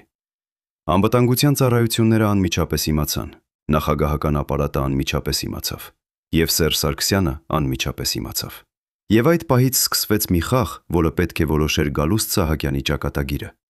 Խաղ, որտեղ կանոնները գրված էին ոչ թե օրենքներով, այլ իշխանության անտեսանելի լեզվով։ Խաղ, որտեղ Գալուստը այլևս ոչ թե խաղացով էր, այլ խաղաքարտ։ Եվ խաղաքարտերը, ինչպես գիտենք, չունեն ընտրություն։ Ապրիլի 15-ին Գալուստ Սահակյանը ստացավ այցելություն։ Այցելուն չներկայացավ։ Նա պարզապես ասաց. «Ես եկել եմ Սերժ Ազատի կողմից»։ Գալուստը հրավիրեց նրան ներս։ Նրանք նստեցին հյուրասենյակում, լուռ, անհարմար, լարված։ Այցելուն սկսեց խոսել. «Դուք գիտեք, թե ինչու եմ ես այստեղ։ Դուք գիտեք, թե ինչ է ուզում նախագահը։ Նա ուզում է, որ դուք շարունակեք ձեր աշխատանքը։ Նա ուզում է, որ դուք վերադառնաք ազգային ժողով, եւ նա ուզում է, որ դուք լռեք այն ամենի մասին, ինչ գիտեք»։ Գալուստ Սահակյանը լսում էր առանց արտահայտություն ցույց տալու։ Երբ այցելուն ավարտեց, Գալուստը հարցրեց. «Իսկ եթե ես չլռեմ, եթե ես որոշեմ խոսել»։ Այցելուն նայեց նրան երկար, սառը հայացքով եւ ասաց. «Ապա դուք կհասկանաք, որ կան բաներ, որոնք ավելի վատ են, քան մահը։ Կան բաներ, որոնք կարող են ոչնչացնել ոչ միայն ձեզ, այլ նաեւ ձեր ընտանիքը, ձեր անունը, ձեր ժառանգությունը»։ Այդ սպառնալիքը չէր թաքնված, այն էր բացահայտ, սառը, անխուսափելի։ Գալուստ Սահակյանը չպատասխանեց։ Նա պարզապես նայեց այցելուին եւ ժպտաց, բայց այդ ժպիտը չէր ուրախություն։ Այն էր ինչ-որ այլ բան՝ հեգնանք, հոգնածություն, հրաժարում։ Կարծես Գալուստը վերջապես հասկացել էր, որ նա այլևս չունի ընտրություն։ Կարծես նա վերջապես ընդունել էր, որ նա գերի է այն համակարգի, որը ինքը օգնել էր ստեղծել, եւ կարծես նա վերջապես որոշել էր դադարեցնել պայքարը։ Այցելուն հեռացավ, եւ Գալուստ Սահակյանը մնաց մենակ իր մտքերի հետ, իր վախի հետ, իր ճակատագրի հետ։ Բայց արդյոք նա իսկապես որոշել էր լռել, թե նա պատրաստվում էր մի այլ բանի, մի բանի, որը կփոխեր ամեն ինչ։ 2015 թվականի ապրիլի 28-ին, երբ Երևանը արտանում էր հերթական սովորական օրվա, Գալուստ Սահակյանի անձնական օգնականը մտավ նրա գրասենյակ եւ գտավ մի ծրար, փակ, կնիկված, հասցեագրված։ Հասցեատերը չէր Սերժ Սարգսյանը, չէր նաեւ ազգային անվտանգության ծառայությունը։ Հասցեատերը էր մի անկախ կախլրագրող, հայտնի իր հետաքննական նյութերով, իր համարձակությամբ, իր անկախությամբ։ Օգնականը վերցրեց ծրարը եւ փորձեց բացել։ Բայց այն կնիկված էր այնպես, որ անհնար էր բացել առանց հետք թողնելու։ Նա զանգահարեց Գալուստին, բայց հեռախոսը անջատված էր։ Նա գնաց նրա բնակարան, բայց դուռը փակ էր։ Նա սկսեց անհանգստանալ։ Նա զգաց, որ ինչ-որ բան սխալ է։ Եվ նա որոշեց բացել ծրարը, չնայած կնիքին, չնայած հետևանքներին։ Ներսում նա գտավ 317 հեչ փաստաթղթեր։ Փաստաթղթեր, որոնք պարունակում էին ամեն ինչ՝ ամսաթվեր, անուններ, գումարներ, պայմանագրեր։ Փաստաթղթեր, որոնք բացահայտում էին այն, ինչը թաղված էր տասնյակ տարիներ։ Եվ փաստաթղթեր, որոնք կարող էին ոչնչացնել ոչ միայն Գալուստ Սահակյանին, այլ նաև ամբողջ իշխանական համակարգը։ Օգնականը սկսեց կարդալ։ Նա կարդաց 1998 թվականի օգոստոսի 15-ի մի մասին։ Այն օրը, երբ մի փոքր խումբ մարդիկ հավաքվեցին մի գաղտնի հանդիպման եւ որոշեցին, թե ով կվերահսկի Հայաստանի էներգետիկ ոլորտը։ Նա կարդաց այն գաղտնի պայմանագրերի մասին, որոնք կնքվեցին ռուսական ընկերությունների հետ։ Նա կարդաց այն միլիոնների մասին, որոնք բաժանվեցին այդ խմբի անդամների միջև։ Եվ նա կարդաց անունները՝ Գալուստ Սահակյան, Սերժ Սարգսյան եւ ուրիշներ, ում անունները նա երբեք չէր սպասում տեսնել այդ ցանկում։ Բայց ամենասարսափելին չէր այն, ինչ գրված էր այդ փաստաթղթերում։ Ամենասարսափելին այն էր, որ Գալուստ Սահակյանը որոշել էր բացահայտել դրանք։ Որոշել էր խոսել։ Որոշել էր դավաճանել այն համակարգին, որը նա ինքը օգնել էր ստեղծել։ Բայց ինչու։ Ինչու հենց այդ պահին։ Եվ ամենակարևորը, որտեղ էր նա այժմ։ Օգնականը անմիջապես զանգահարեց ազգային անվտանգության ծառայություն։ Նա զեկուցեց ծրարի մասին, նա զեկուցեց փաստաթղթերի մասին, եւ նա զեկուցեց, որ Գալուստ Սահակյանը անհետացել է։ Պատասխանը եկավ անմիջապես։ Մի շարժեք ծրարը, մի շարժեք փաստաթղթերը, մենք գալիս ենք։ 20 րոպե անց 3 մարդ մտան Գալուստ Սահակյանի գրասենյակ։ Նրանք վերցրին ծրարը, նրանք վերցրին փաստաթղթերը, եւ նրանք ասացին օգնականին. Դուք երբեք չեք տեսել այս ծրարը, դուք երբեք չեք կարդացել այս փաստաթղթերը, եւ դուք երբեք չեք խոսի դրանց մասին։ Օգնականը համաձայնեց, բայց նա գիտեր, որ արդեն ուշ էր։ Նա գիտեր, որ Գալուստ Սահակյանը արդեն ուղարկել էր այդ փաստաթղթերի պատճենները։ Նա գիտեր, որ ճշմարտությունը շուտով կբացահայտվի։ Եվ նա գիտեր, որ երբ դա տեղի ունենա, ամեն ինչ կփոխվի։ Բայց Գալուստ Սահակյանը չէր ուղարկել փաստաթղթերը։ Ծրարը, որը գտավ օգնականը, եղել է միակը։ Եվ այն երբեք չհասավ լրագրողին։ Այն վերցվեց, ոչնչացվեց, անհետացավ։ Ինչպես անհետացել էին բոլոր այն փաստաթղթերը, որոնք կարող էին վտանգել իշխանությունը։ Բայց ինչու էր Գալուստ Սահակյանը պատրաստել այդ ծրարը, եթե նա չէր պատրաստվում ուղարկել այն։ Արդյոք դա եղել է նրա վերջին փորձը ազատվելու այն ծանրությունից, որը նա կրել էր տասնյակ տարիներ։ Թե դա եղել է նրա վերջին ակտը, ապստամբելու այն համակարգի դեմ, որը նա ինքը օգնել էր ստեղծել։ Թե դա եղել է պարզապես մի ճիչ, որը ոչ ոք չլսեց, որովհետև այն խեղդվեց նախքան հնչելը։ Ապրիլի 29-ը Գալուստ Սահակյանը վերադարձավ ազգային ժողով։ Նա մտավ նիստերի դահլիճ, լուռ, անշարժ, անտեսանելի։ Նա նստեց իր աթոռին եւ սկսեց վարել նիստը։ Բայց ինչ-որ բան փոխվել էր։ Նրա ձայնը այլևս չէր դողում, նրա ձեռքերը այլևս չէին դողում, նրա ամբողջ մարմինը այլևս չէր դողում։ Կարծես նա վերջապես գտել էր հանգստություն։ Կարծես նա վերջապես ընդունել էր իր ճակատագիրը, եւ կարծես նա վերջապես դադարեցրել էր պայքարը։ Բայց այդ հանգստությունը չէր խաղաղություն։ Այն էր հրաժարում։ Հրաժարում այն մարդուց, ով նա մի ժամանակ եղել էր։ Հրաժարում այն երազներից, որոնք նա մի ժամանակ ունեցել էր, եւ հրաժարում այն հույսից, որ երբևէ ինչ-որ բան կարող էր փոխվել։ Նիստից հետո Գալուստ Սահակյանը հեռացավ իր գրասենյակ։ Նա փակեց դուռը։ Նա նստեց իր սեղանի հետևում եւ նա սկսեց գրել։ Նա գրեց երկար նամակ, հասցեագրված ոչ ոքի, նախատեսված ոչ ոքի համար։ Նամակ, որտեղ նա պատմեց իր պատմությունը, ոչ թե այնպես, ինչպես ուրիշները տեսնում էին, այլ այնպես, ինչպես ինքը ապրել էր։ Նա գրեց իր երիտասարդության մասին, երբ նա հավատում էր, որ կարող է փոխել աշխարհը։ Նա գրեց իր առաջին քայլերի մասին քաղաքականության մեջ, երբ նա մտածում էր, որ իշխանությունը միջոց է, ոչ թե նպատակ։ Նա գրեց այն պահի մասին, երբ նա հասկացավ, որ սխալվել է, բայց արդեն ուշ էր վերադառնալու։ Եվ նա գրեց իր վերջին տարիների մասին, երբ նա ապրում էր որպես գերի։ Գերի այն համակարգի, որը ինքը օգնել էր ստեղծել։ Երբ նա ավարտեց, նա կարդաց նամակը մի անգամ, երկու անգամ, երեք անգամ, ապա նա վերցրեց այն եւ այրեց։ Նա նայեց, թե ինչպես է թուղթը վերածվում մոխրի, եւ նա ժպտաց։ Ժպիտ, որը չէր ուրախություն, այլ ազատում։ Բայց արդյոք Գալուստ Սահակյանը իսկապես ազատվեց։ Արդյոք այդ նամակի այրումը նշանակում էր Ժոմեր, որ նա վերջապես թողեց անցյալը։ Թե դա նշանակում էր, որ նա վերջապես ընդունեց, որ ճշմարտությունը երբեք չի բացահայտվի։ Նախկին օգնականը, ով տեսավ նրան այդ օրը, ասում է. երբ նա դուրս եկավ գրասենյակից, նա տարբեր էր։ Ոչ թե ավելի երջանիկ, ոչ թե ավելի տխուր։ Պարզապես տարբեր։ Կարծես նա որոշել էր ինչ-որ բան, որը մենք երբեք չէինք իմանա։ Եվ այդ որոշումը փոխել էր նրան ամբողջովին։ Ինչ էր այդ որոշումը։ Արդյոք Գալուստ Սահակյանը որոշել էր շարունակել ապրել որպես գերի, թե նա որոշել էր գտնել մի այլ ճանապարհ, որը մենք երբեք չէինք հասկանա։ 2017 թվականի դեկտեմբերի 18-ին, երբ Երևանի ձմեռային մթությունը ծածկում էր քաղաքը արդեն ժամը 4-ին, Գալուստ Սահակյանը վերջին անգամ մտավ ազգային ժողովի շենք։ Նա քայլեց միջանցքներով, լուռ, դանդաղ, կարծես հրաժեշտ էր տալիս ամեն մի անկյունին։ Նա մտավ իր գրասենյակ եւ նստեց իր սեղանի հետևում։ Նա նայեց պատուհանից դեպի Երևանի լույսերը, այն լույսերը, որոնք նա տեսել էր 25 տարի անընդմեջ։ Եվ նա մտածեց այն ամենի մասին, ինչ եղել էր, այն ամենի մասին, ինչ կարող էր լինել, եւ այն ամենի մասին, ինչ երբեք չէր լինի։ Նրա օգնականը մտավ գրասենյակ եւ ասաց. «Ժամանակն է գնալ»։ Գալուստը շրջվեց, նայեց նրան եւ ասաց. «Գիտես, ամենավատը չէ այն, որ դու կորցնում ես իշխանությունը։ Ամենավատը այն է, որ դու կորցնում ես ինքդ քեզ։ Եվ երբ վերջապես ազատվում ես, դու այլևս չգիտես թե ով ես»։ Այդ խոսքերը եղան նրա վերջին հանրային խոսքերը որպես ազգային ժողովի նախագահ։ Այդ օրը Հայաստանի Հանրապետության ազգային ժողովը ընտրեց նոր նախագահ։ Գալուստ Սահակյանի 17 տարվա իշխանությունը ավարտվեց։ Ոչ թե սկանդալով, ոչ թե հեղափոխությամբ, այլ պարզապես լուռ անցումով։ Նա հեռացավ իր պաշտոնից այնպես, ինչպես եկել էր, անտեսանելի, անձայն, մոռացված։ Բայց նրանք, ովքեր ճանաչում էին նրան, գիտեին, որ այդ հեռացումը ավելին էր, քան պարզ քաղաքական փոփոխություն։ Դա էր մի մարդու վերջը, մարդու, ով 17 տարի ապրել էր որպես ստվեր, որպես գործիք, որպես գերի։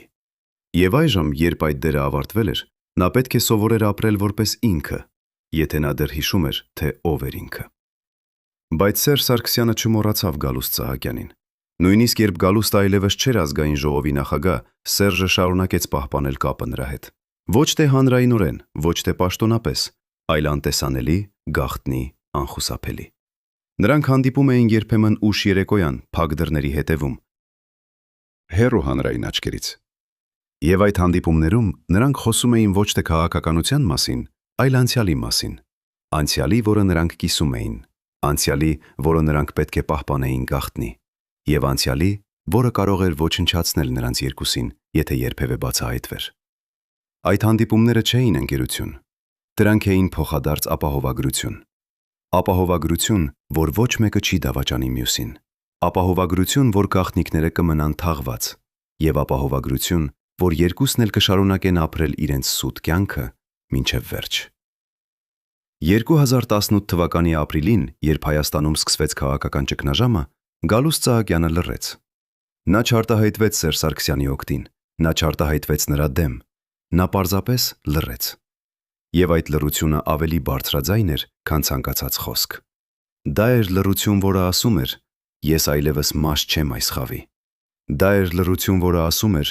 «Ես վճարել եմ իմ գինը, եւ այժմ դուք վճարեք ձերը»։ Եվ դա էր լռություն, որը ասում էր. «Ես գիտեմ ամեն ինչ,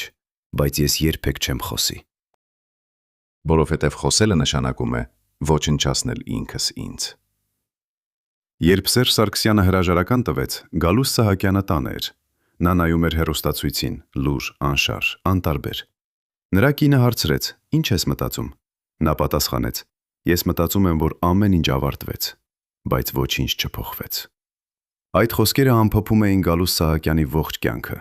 Նա տեսել էր իշխանությունների անկում, նա տեսել էր համակարգերի փլուզում, նա տեսել էր մարդկանց վերելք եւ անկում, բայց նա նաև տեսել էր, որ ամենախորը բաները երբեք չեն փոխվում։ Իշխանությունը միշտ մնում է իշխանություն, կոռուպցիան միշտ մնում է կոռուպցիա, եւ գաղտնիքները միշտ մնում են գաղտնիքներ։ Նա ապրել էր 25 տարի քաղաքականության մեջ, նա տեսել էր ամեն ինչ, Նա արել էր ամեն ինչ, բայց վերջում նա մնացել էր այնպես, ինչպես սկսել էր, մենակ, կորած, փնտրելով ինչ-որ բան, որը երբեք չգտավ։ 2019 թվականի հունվարի 20-ին Գալուս Սահակյանը վերջին անգամ տեսնվեց հանրային միջոցառման։ Դա էր մի հուշարձանի բացում, նվիրված Արցախյան պատերազմի զոհերին։ Նա կանգնած էր հեռվում, հեռու բեմից, հեռու լույսերից, հեռու ուշադրությունից։ Մի լրագրող մոտեցավ նրան եւ հարցրեց. «Ինչպես եք զգում ձեզ այսօր»։ Գալուստը նայեց նրան երկար, ապա ասաց. «Ես զգում եմ ինձ ազատ»։ Բայց ազատությունը, երբ այն գալիս է չափազանց ուշ, նման է բանտի առանց պատերի։ Այդ խոսքերը եղան նրա վերջին հանրային խոսքերը։ Դրանից հետո նա անհետացավ հանրային կյանքից, ամբողջովին, վերջնականորեն, անդառնալիորեն։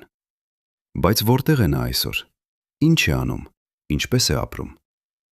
Նրա մերձավորները ասում են, որ նա ապրում է հանգիստ կյանք, հեռու քաղաքականությունից, հեռու իշխանությունից, հեռու այն աշխարհից, որը նա ճանաչում էր։ Նրանք ասում են, որ նա շատ ժամանակ է անցկացնում իր ընտանիքի հետ, իր թոռների հետ, իր հին ընկերների հետ։ Նրանք ասում են, որ նա երբեմն կարդում է, երբեմն զբոսնում է։ Երբեմն պարզապես նստում է եւ մտածում է։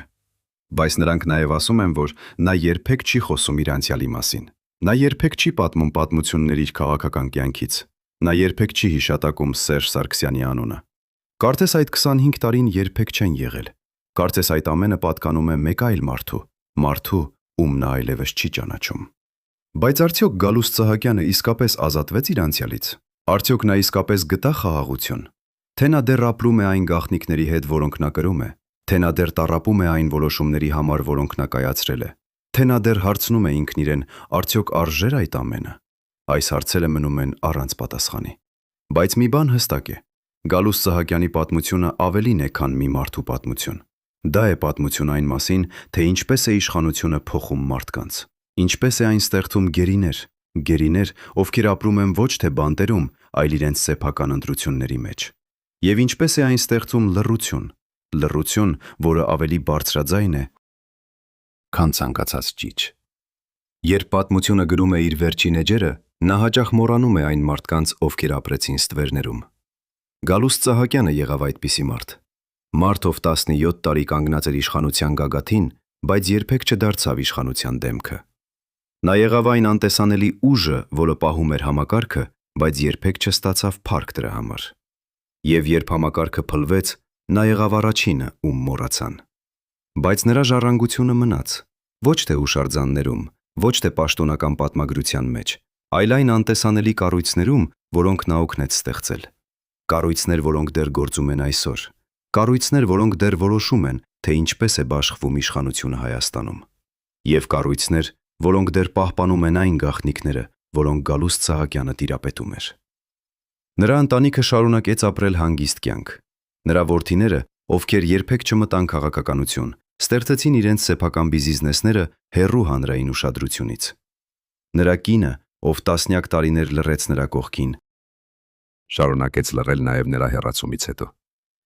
Եվ ինքը, Գալուստ Սահակյանը, դարձավ ուրվական, ապրող, բայց ոչ իսկապես կենդանի։ Մարդիկ, ովքեր տեսնում են նրան փողոցում, ասում են, որ նա նման է ստվերի, անցնում է առանց ձայնի, առանց հետքի, առանց ազդեցության։ Կարծես նա վերջապես գտավ այն, ինչ փնտրում էր ողջ կյանքը՝ անտեսանելիություն։ Բայց նրանք, ովքեր դավաճանեցին նրան, ովքեր օգտագործեցին նրան, ովքեր զոհաբերեցին նրան, ինչ եղավ նրանց հետ։ Սերժ Սարգսյանը, ով մի ժամանակ կանչում էր նրան «իմ Գալուստը», այժմ ապրում է իր սեփական մեկուսացման մեջ։ Նա կորցրեց իշխանությունը, բայց պահպանեց իր ազդեցությունը։ Նա կորցրեց հանրային սերը, բայց պահպանեց իր հարստությունը։ Եվ նա կորցրեց Գալուստ Սահակյանին, բայց պահպանեց այն գաղտնիքները, որոնք նրան կիսում էին։ Այլ բարձրաստիճան պաշտոնյաներ, ովքեր աշխատեցին Գալուստի հետ, շարունակեցին իրենց կարիերան, ոմանք նոր իշխանության մեջ, ոմանք բիզնեսում, ոմանք արտերկրում։ Նրանք բոլորը պահպանեցին լռությունը, նրանք բոլորը պահպանեցին գաղտնիքները, եւ նրանք բոլորը շարունակեցին ապրել այնպես, կարծես ոչինչ չէր եղել։ Իսկ Հայաստանը, երկիրը, որի համար Գալուստ Սահակյանը, ըստ իր խոսքերի, մտավ քաղաքականություն, ինչ փոխվեց այնտեղ։ 2018 թվականի հեղափոխությունը բերեց նոր դեմքեր, նոր խոսքեր, նոր խոստումներ։ Բայց արդյոք փոխվեցին խորը կառույցները։ Արդյոք փոխվեցին այն անտեսանելի մեխանիզմները, որոնք որոշում են, թե ինչպես է բաշխվում իշխանությունը։ Արդյոք փոխվեցին այն գաղտնի պայմանագրերը, որոնք կնքվեցին տասնյակ տարիներ առաջ։ Քաղաքական դիտորդները բաժանված են։ Ոմանք ասում են, որ ամեն ինչ փոխվեց, ուրիշներն ասում են, որ ոչինչ չփոխվեց։ Բայց ճշմարտությունը հավանաբար ինչ-որ տեղ մեջտեղում է։ Որոշ բաներ փոխվեցին՝ դեմքերը, ռիտորիկան, հանրային քաղաքականությունը, բայց ուրիշ բաներ մնացին նույնը՝ խորը կառույցները, անտեսանելի կապերը, գաղտնի պայմանագրերը։ Եվ այսպես, Գալուստ Սահակյանի պատմությունը դառնում է ոչ թե պատմություն մի մարդու մասին, այլ պատմություն մի համակարգի մասին։ Համակարգի, որը ստեղծում է մարդկանց, ովքեր պատրաստ են զոհաբերել ամեն ինչ իշխանության համար։ Համակարգի, որը պահպանում է ինքն իրեն, անկախ նրանից, թե ով է գլխավորում այն։ Եվ համակարգի, որը շարունակում է գործել նույնիսկ այն ժամանակ, երբ մենք մտածում ենք, որ այն փլվել է։ Գալուստ Սահակյանը եղավ այդ համակարգի արտադրանքը։ Նա եղավ նաև դրա զոհը, եւ նա եղավ նաև դրա ապացույցը։ Ապացույց այն մասին, որ իշխանությունը ունի իր գինը, եւ այդ գինը միշտ ավելի բարձր է, քան մենք կարծում ենք։ Բայց մի հարց մնում է, հարց, որը երբեք չի ստանա պատասխան։ Արդյոք Գալուստ Սահակյանը, եթե կարողանար վերադառնալ ժամանակում, կընտրեր նույն ճանապարհը։ Արդյոք նա կընդուներ նույն պայմանագիրը՝ իշխանություն փոխարեն հոգու։ Արդյոք նա կդառնար գրքին Սերժ Սարգսյանի Գալուստը։ Մենք երբեք չենք իմանա, բայց կարծես նրա վերջին խոսքերը տալիս են մի հուշում։ Ազատությունը, երբ այն գալիս է չափազանց ուշ, նման է բանտի, առանց պատերի։ Այդ խոսքերում կա ողբ կորցրած հնարավորությունների, կորցրած ընտրությունների, կորցրած կյանքի համար։ Բայց դրանում կա նաև զգուշացում բոլոր նրանց համար, ովքեր մտածում են, որ իշխանությունը արժե ցանկացած գին։ Որովհետև վերջում, երբ լույսերը մարում են, երբ ծափերը լռում են, երբ իշխանությունը անցնում է, մնում է միայն մի բան՝ այն մարդը, ով դու ես։ Եվ եթե դու կորցրել ես այդ մարդուն ճանապարհին, ապա դու կորցրել ես ամեն ինչ։ Գալուստ Սահակյանի պատմությունը դեռ չի ավարտվել, նա դեռ ապրում է, նա դեռ շնչում է, նա դեռ քայլում է Երևանի փողոցներով։ Բայց նրա իսկական պատմությունը, այն պատմությունը, որը նա ապրեց իշխանության գագաթին, այն պատմությունը, որը նա կիսեց Սերժ Սարգսյանի հետ, այն պատմությունը, որը նա թաղեց իր ներսում, այդ պատմությունը մնում է անասելի, մնում է թաղված, մնում է գաղտնիք։ Եվ հավանաբար այն հավերժ կմնա այդպես, բայց մի հարց դեռ կախված է օդում, հարց, որը հետապնդում է բոլոր նրանց, ովքեր ճանաչում էին Գալուստ Սահակյանին։ Արդյոք նա իսկապես էր Սերժ Սարգսյանի գաղտնի զենքը, թե Սերժ Սարգսյանը էր Գալուստ Սահակյանի գաղտնի բանտը, թե նրանք երկուսն էլ էին միմյանց գերիներ մի համակարգի, որը ստեղծեցին ինքները և որից երբեք չկարողացան ազատվել։